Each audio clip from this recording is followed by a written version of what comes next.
Hello, I'm Brian Spinski from Lost Silver Productions, and welcome to this week's edition of Convention Attention Abridged.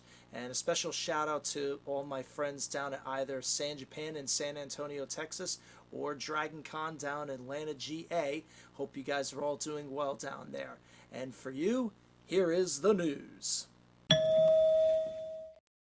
Periodically, we see classic movies get special re-releases in U.S. theaters from time to time. Most recently, this month, we're going to be seeing a re-release of The Never-Ending Story.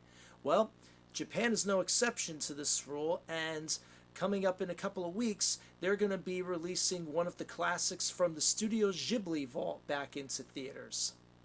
Which one? Well, that's up to the fans. Over these past 2 weeks, a general fan election was held to determine which film would be re-released in the week leading up to the debut of Studio Ghibli's new film, Red Turtle, on September 17th. The 5 finalists, determined from Ghibli's 21 films, were Nausicaa, Valley of the Wind, Castle in the Sky, Kiki's Delivery Service, Princess Mononoke, and Spirited Away. A second vote was held for these top 5, and the winner will be announced this Tuesday, with the limited release running from September 10th through the 16th. I canvassed the gang to see which of the Ghibli films they would most like to see get a re-release in the theaters, particularly here in America, obviously. Scott voted for Spirited Away, while Paul went off the board of the top 5 and chose to want to see Howl's Moving Castle again instead. As for me and Andrea, I'll be honest, we've only seen a few of the Ghibli films ourselves, and I know that Andrea really liked From Up on Poppy Hill, but for me, I'd have to say that I've always heard a lot of good things about Kiki and what she's been up to in that film. What she's been up to is, I make it sound so current. But anyway, I would like to see that get a crack in the theaters myself. I'd pay to see it, sure, why not? Which ones would you guys like to see the most get a American re-release from the Ghibli vaults? Let us know in the comments section below.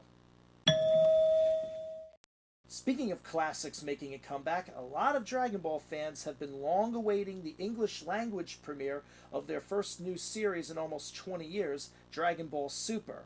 Well, they're gonna have to wait a little bit longer. It was originally supposed to air in Southeast Asia and India earlier this year, but it still hasn't shown up yet. And when Toonami Asia was highly questioned about it this summer, they replied this week on their Twitter account that they're still waiting to find out updates themselves. One can only hope that the wait for it isn't as long as Goku's journey down Snake Way was. Wait, is that some kind of innuendo? Sorry, I promised I wouldn't do Team 4 Star anymore. I promise, I swear it won't happen again. I hope. And staying for a moment in Japan, I'm sure a lot of you saw that amazing closing ceremonies number they did 2 weeks ago at the Rio Olympics, with Hello Kitty, Doraemon, and others flanking a show led by Prime Minister Shinzo Abe emerging as Mario from the classic Nintendo Green Pipe. Well, did you know that that ceremony cost $11.62 million, or 1.2 billion yen, to put together? Even more so, the Japanese Democratic Party is currently investigating that huge expense. While the exact reasons for the investigation are not known as of press time, it should be noted that Japan's next general election is coming up on September 15th, and I'm sure whoever wins that election will just love having this plopped into their laps. That's politics for you. Man, a lot of people are really searching for answers this week. We've already mentioned the Dragon Ball fans. You've got the Japanese Diet looking for answers. And now the Marvel fans want some serious answers of their own from Disney. On September 1st, Disney dropped a bombshell on Marvel fans when they announced that their 2 wildly popular Avengers Alliance multi-platform mobile games will be shut down as of the end of this month. They cite that their developmental focus is currently cast toward other series under the Disney banner, but that's not sitting well with the fans whatsoever. Could Disney and Marvel be that short-handed that they can't keep some of their staff at least running this because it's apparently very popular? Well, either way, I'm sure that the fans of DC out there are silently sending a prayer of thanks up to the heavens for a little bit, that all the heat is off of their brain trust in charge of their stuff for a little bit, don't you think? Recognize this beautiful anime face? No? Well, what if we put her next to this beautiful anime face? Yep, that's Hatsune Miku, the worldwide Vocaloid sensation, and as you can see, she's letting her hair down. She's doing it in a commercial campaign that began this week for Lux Shampoo in Japan. And in a celebrity crossover, she's inspired to remove her signature pigtails after seeing an ad featuring Scarlett Johansson, who even provides a voiceover phone call in the commercial itself. I'd almost dare to say that Hatsune looks even more amazing with this new look. But what do all you guys think?